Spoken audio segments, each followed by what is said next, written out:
What's going on, guys? It's Jeff for Mad Hatter's Reef, and today we're going to be taking a look at the Tunze Osmolator Auto Top Off.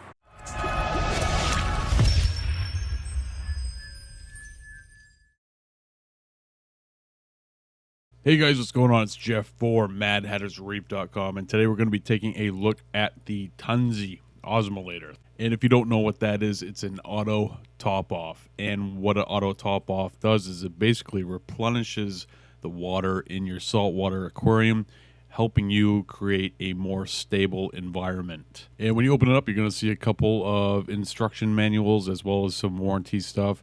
And the first thing right on top is the pump. And this pump is designed very small, and the idea behind it is so you can fit it into the top of a water jug or something along the lines of that. And it also comes with a very large length of blacked out tubing, and underneath that is the main unit along with the auto switch and the switch with the optical eye. It also comes with a snail guard for the mechanical switch, which you can use independently with its own magnet, or you can use it on this magnet, which carries both the mechanical auto top off and the optical eye top off switch.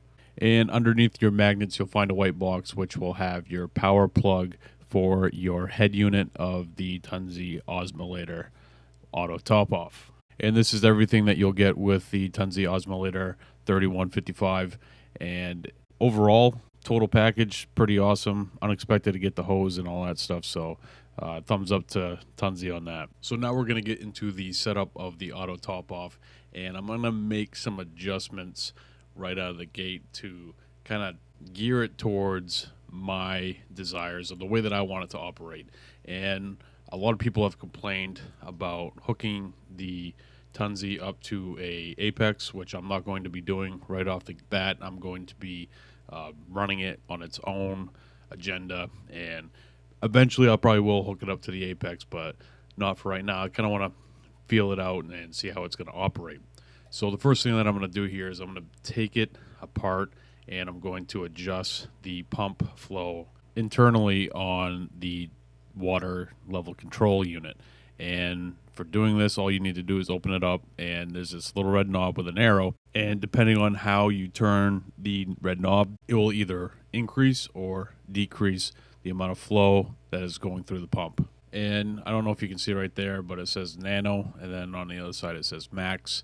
You need to keep in mind how high you're going to be pumping the water, if you're pumping straight into the display tank, or if you're going to be pumping it into a sump, because that power will dictate how much flow you're getting. There's also a way to adjust the alarms and turn the alarms off and on if you have problems with that. I'm going to leave it standard for now, so I'm just going to put it back together and move on. So now that that's done, I'm going to move on to actually putting on the optical eye and the float switch, the mechanical float switch.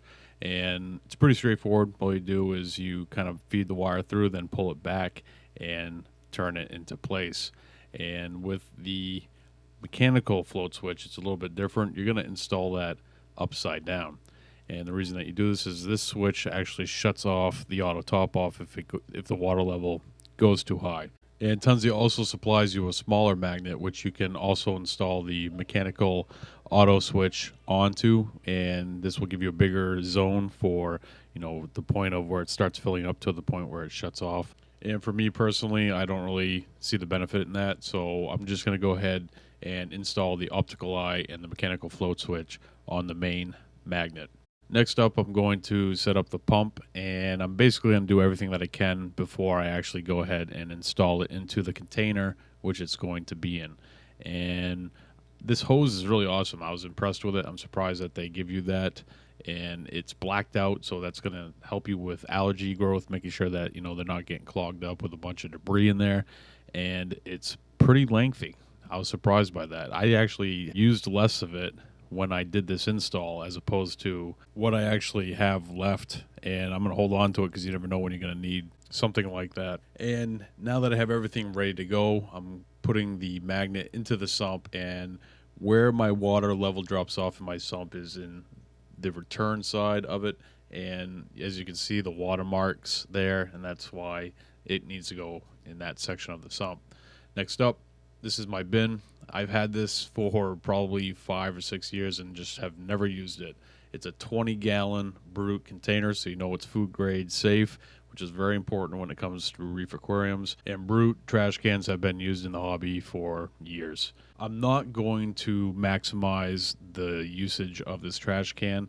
I think it's just good to have something that if I do become more comfortable with the Tunze auto top off, that I can add more water to it.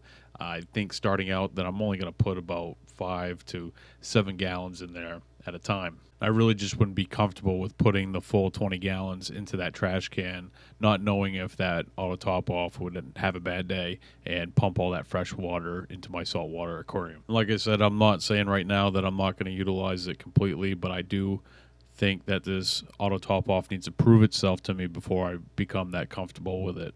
And not to mention, I've been hand filling my tank daily, and I've only been using about a gallon at a time.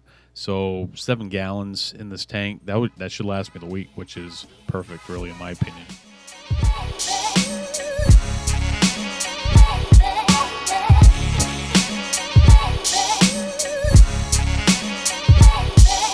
Okay.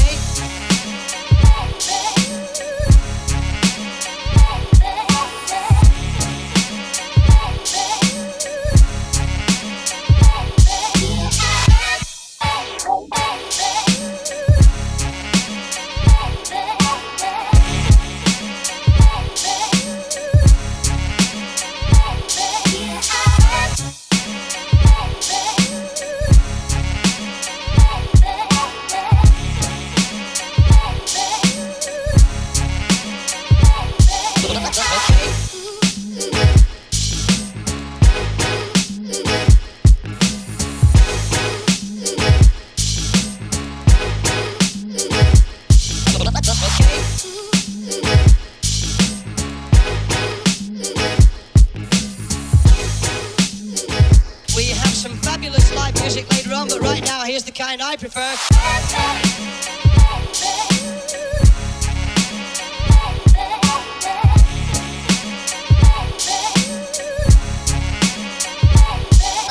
Okay.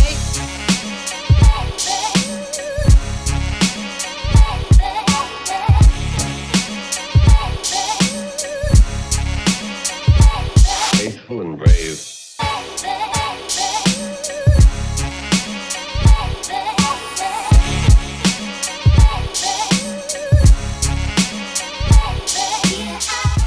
So once I got the head unit attached to the stand, I went and plugged everything in and plugged in the power to the head unit, and stuff started happening. Lights started kicking on, and I think what this initial thing that it did here was it was priming the pump. So once that water level did drop, that pump was already primed and that water was right there.